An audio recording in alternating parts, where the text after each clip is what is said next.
Welcome back to our channel kung saan tinatalakay natin ang pinakamainit at pinakamahalagang development sa AFP modernization.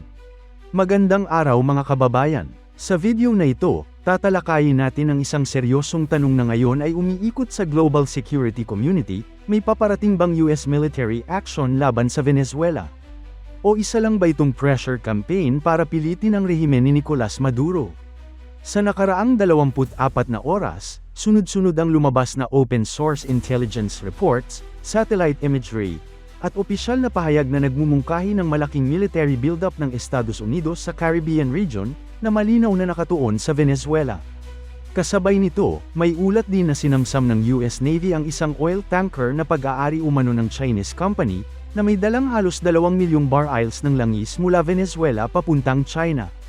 Ano ang ibig sabihin ng lahat ng ito? Is this a prelude to war, o isang calculated geopolitical chokehold? Himayin natin isa-isa, pero bago tayo magpatuloy, tandaan natin na ang matatag na Pilipinas ay hindi lang nabubuo sa lakas militar, kundi sa maayos na pamahalaan, paglaban sa korupsyon, pagtanggi sa political fanaticism, at pagsugpo sa fake news. Mahalaga yan para sa tunay na seguridad at katatagan ng bansa. Ayon sa OSINT account na open source intel, inanunsyo ng White House na magbibigay ng pahayag si US President Donald Trump kasama ang Secretary of War na si Pete Hegseth at Secretary of Navy John Fillon ngayong Lunes ng 4:30 PM Eastern Time. Ang mas lalong kapansin-pansin dito, isang oras lamang matapos matanggap ni Trump ang kanyang classified intelligence briefing.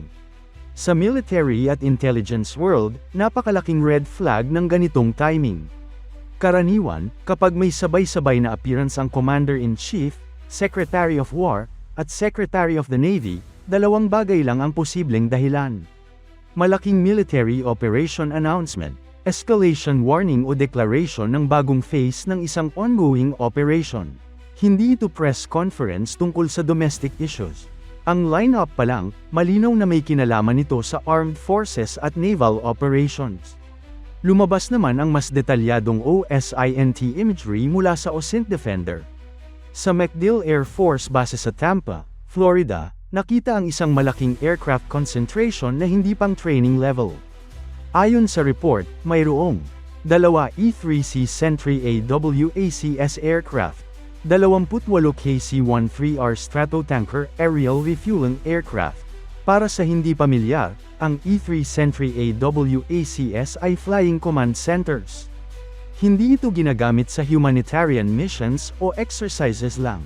Ginagamit ito kapag may airspace control, large-scale air operations, real-time battlefield management. Samantala, ang KC-13R Stratotankers ay malinaw na indikasyon ng long-range sustained operations.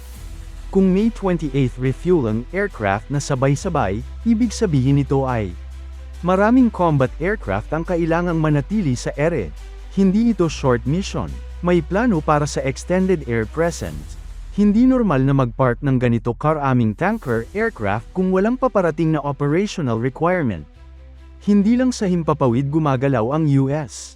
Ayon sa hiwalay na ulat, ang USNS Canoha, TAO 196, isang Henry J. Kaiser-class replenishment oiler, ay nakita sa Port of Ponce, Southern Puerto Rico noong December 21. Ang barkong ito ay bahagi ng tinatawag na Operation Southern Spear. Ang replenishment oiler ay hindi frontline combat ship, pero ito ang backbone ng naval operations. Kapag may ganitong barko sa area, ibig sabihin, may mga warship na kailangang i-refuel at i-resupply. Long-term naval presence ang plano. Hindi ito hit-and-run operation. Sa madaling salita, ang logistics ay nakaposisyon na. Bakit Venezuela ang target? Matagal nang nasa radar ng US ang Venezuela. Pero ngayon, mas malinaw ang dahilan. Patuloy na oil exports ng Venezuela sa kabila ng sanctions. Lihim at overt cooperation ng Caracas sa China.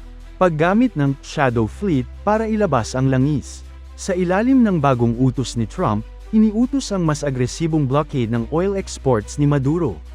Hindi lang sanctions sa papel, kundi physical interdiction. At dito napapasok ang susunod na critical development. Part 5, US Navy seizes tanker China involved. Ayon sa Article 2, sinamsam ng US forces ang isang Panama flag tanker na may dalang 1.8 million barrels of crude oil, galing Venezuela at papuntang China. Bagamat Panama flag, iniulat na pag-aari ito ng isang Chinese company. Ito ay napakalaking escalation. Ang pagharang sa langis ng Venezuela ay isang bagay, pero ang direktang pag-intercept ng supply na patungo sa China ay ibang usapan. Ito ay economic warfare, maritime enforcement, strategic signaling sa Beijing. Ipinapakita nito na handa ang US na ipatupad ang blockade kahit pa maapektuhan ang Chinese energy interests.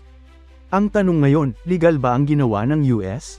Sa perspective ng Washington, ito ay enforcement ng sanctions, maritime interdiction, protection of international norms. Pero sa mata ng Caracas at Beijing, ito ay economic strangulation, violation of free navigation, act of aggression. Sa international law, manipis ang linya sa pagitan ng blockade at act of war. Kapag tuloy-tuloy ang seizure ng commercial vessels, pwedeng ituring ito bilang naval blockade, na traditionally ay associated sa armed conflict. Importanteng linawin, wala pang malinaw na indikasyon ng ground invasion. Walang reports ng amphibious assault ships massing, army divisions deploying, marine expeditionary units preparing for landing. Ang nakikita natin ay air dominance preparation, naval control, economic chokehold. Ibig sabihin, ang strategy ngayon ay pressure Maduro hanggang bumigay ang kanyang ekonomiya at inner circle. Kung bumagsak ang oil exports ng Venezuela, mawawala ng pondo ang gobyerno, sahod ang military loyalists, political leverage si Maduro, base sa galaw ng assets, posibleng i-announce ni Trump ang isa o kombinasyon ng mga sumusunod.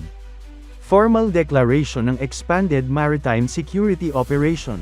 Warning sa mga bansang patuloy na bumibili ng Venezuelan oil. Intensified sanctions enforcement, authorization ng US Navy na mag-intercept ng vessels. Hindi pa ito outright declaration of war, pero malapit na ito sa maximum pressure phase.